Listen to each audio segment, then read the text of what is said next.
वो है वॉइस की कॉपी करना। वॉइस के मुख्तलिफ नोट्स होते हैं, वॉइस किस तरह से कॉपी करें। तो सबसे आसान तरीका तो ये होता है कि आप अगर किसी क्लाइंट के साथ या अपने स्टूडेंट के साथ या आप जो है ख़ास तौर पे अपने बच्चे को तो आप बहुत अच्छे से जानते हैं, तो आप उसकी वॉइस महसूस करें कि वो किस तरह से बात करता है। आप उसकी लैंग्वेज में और आप उसके लहजे में बात करना शुरू करते हैं। ख़ास कर इसमें लहजा कॉपी करना है। अब लहजे कितने किस्म के होते हैं इस पर थोड़ा गौर कीजिएगा। एक बात तो ये कि सबसे पहले सामने वाला कोई शख्स आता है, आपके सामने सलाम करता है, कहता है अस्सलामु अलैकुम। अब आप इसे किसे जवाब देते हैं? वालेकुम अस्सलाम। जी आपका तरीका है आमतौर पे बात। आपको ये नहीं करना है, आपको सामने वाले का अंदाज़ सलाम से ही आप कॉपी कर लेना है कि इसने सलाम इस तरह से किया, इस तरह से मुझे फ़र्स्ट टाइम मिला, तो मैं भी उसको उसी एनर्जी के साथ, अगर उसकी एनर्जी लो होती है, उसने कहा अस्सलाम वालेकुम, तो आप भी कहो वालेकुम अस्सलाम। सेम वॉइस हो गई, लहजा सामने हो गया, सेम एनर्जी हो गई। या अगर हो गया अस्सलाम वालेकुम तो आप कहेंगे वालेकुम अस्सलाम, एनर्जी सेम हो गई आपकी। तो ये सबसे पहले एनर्जी कॉपी करनी है आपको कि आपकी और उसकी एनर्जी सेम होना चाहिए।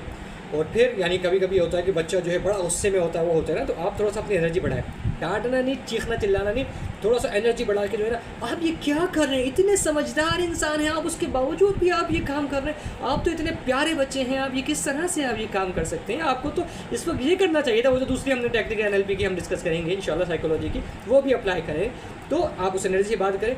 अगर बच्चा जो उदास बैठा हुआ है, आहिस्ता से मतलब नरम लहजे में किसी टेंशन के अंदर बैठा हुआ और धीमे लहजे के अंदर बात करता है, आपसे ठहर ठहर कर बात करता है, तो अब मैंने कौन सा पहले एनर्जी मैचिंग की सिखाई, फिर दूसरा लहजे का सिखाया कि कुछ बच्चे तेज़ बात करते हैं तेज़ एनर्जी के साथ, और कुछ जो है धीमे लहजे में बात करते हैं, आहिस्ता आहिस्ता बात करते हैं, फिर कुछ बहुत फास्ट बात करते हैं। इस तरह से मैं बहुत फास्ट बात कर रहा हूँ, तो जो फास्ट सुनने वाले हैं तो मुझे बहुत अच्छे से समझते हैं। और जो होता ये है कि हमारा ब्रेन इस तरह से वर्क करता है कि जो फास्ट बात करते हैं उनका ब्रेन बहुत फास्ट वर्क करता है।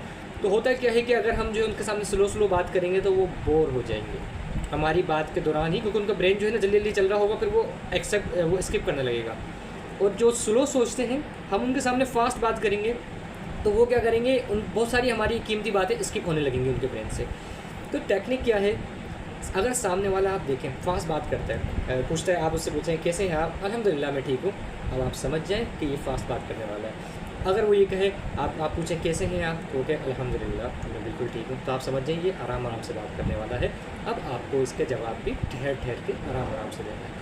तो ये बहुत एक कीमती टेक्निक है जो NLP की टेक्निक है, साइकोलॉजी की टेक्निक है, और इसके ज़रिए से आप रैपो भी बना सकते हैं। इसके ज़रिए से आप जो है सामने वाले के दिल में उतर सकते हैं, इफेक्टिवली बच्चे तक या किसी भी शख्स तक अपनी बात पहुँचा सकते हैं। तो वही टेक्निक के साथ मिलते हैं नेक्स्ट वीडियो में। अस्सलाम वालेकुम व रहमतुल्लाह।